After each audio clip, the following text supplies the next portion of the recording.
साथीहरू नमस्ते। विश्व राजनीतिमा फेरि कालो बादल मडारिरहेको छ। मध्य पूर्वमा मडारिरहेको त्यो कालो बादलले कतै फेरि तेस्रो विश्वयुद्ध हुने त होइन भन्ने कुराको सङ्केतलाई प्रमाणित गर्न खोज्दैछ। अमेरिकन राष्ट्रपति डोनाल्ड जे ट्रम्पले इरानसँग भएको शान्ति सम्झौतालाई भङ्ग गरेसँगै अमेरिकाले इरानमाथि बमको वर्षात गरिरहेको छ। यसै क्रममा आज फेरि इरानले अमेरिकाका सैन्य अड्डाहरूमा कुवेत, दुबई, ओमन लगायतका क्षेत्रहरूमा क्षेप्यास्त्र प्रहार गरेर त्यहाँका सैन्य अड्डाहरूलाई ध्वस्त पारिदिएको छ।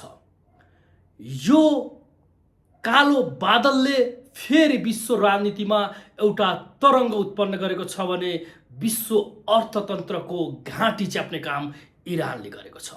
इरानले हर्मुज स्ट्रेटलाई फेरि पूर्णतया बन्द गरेर त्यहाँबाट निष्कासन हुने 20% क्रुड अयलको जति पनि निकासी हुन्थ्यो त्यो बाटोलाई बन्द गरिदिएको छ।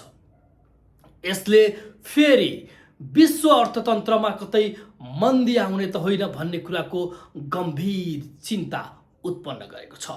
यसले यो बन्द गर्नाले चीन, भारत र दक्षिण कोरिया जस्ता देशहरूलाई ठुलो आर्थिक नोक्सानी हुने देखिएको छ। फेरि पनि पेट्रोलको भाउ बढ्न सक्ने, डिजलको भाउ बढ्न सक्ने अधिकारीहरूले आकलन गरेका छन्। यसैबीच एउटा ठुलो समाचार छ साथीहरू। चाइनाले आफ्ना 16वटा ठुला विमानहरू इरान पठाइसकेको छ भने रुसले पनि आफ्ना विमानहरू इरानतर्फ पठाइसकेको छ भने इरानले पनि आफ्नो न्युक्लियर एटम बमलाई परीक्षण गरिरहेको छ। एजेन्सीहरूबाट प्राप्त सूचना अनुसार अस्ति मात्रै इरानमा 4.5 रेक्टरको भूकम्प गएको आकलन गरिएको थियो। यसको मतलब त्यहाँ त्यो भूकम्प गएको होइन, त्यहाँ 4.5 रेक्टरको भूकम्पको महसुस हुनुको कारण त्यहाँ आणविक अणु बमको परीक्षण गरिएको हुन सक्ने अधिकारीहरूले बताएका छन्। यसले कता फेरि जापानको हिरोसिमा र नागासाकीमा जस्तै अमेरिकाले जसरी बम खसालेको थियो, अणु बम र हजारौं मानिसहरूको मृत्यु भएको थियो, साथै लाखौं मानिसहरू विस्थापित र अपाङ्ग हुनु परेको इतिहास दोहोरिने त होइन भन्ने कुरा हामीलाई अझै पनि ताजा नै छ। यो साथसाथै इरानले आफ्नो हिट लिस्टमा विश्वका 11 जना चर्चित नेताहरूलाई मार्नुपर्ने भनेर प्रष्ट रूपमा नै उले लिस्ट नै तयार पारिसकेको छ। त्यो लिस्टको पहिलो नम्बरमा अमेरिकाको राष्ट्रपति डोनाल्ड जे ट्रम्प र दोस्रो नम्बरमा हाम्रो इजरायलको राष्ट्रपति नेतान्याहु रहेका छन्।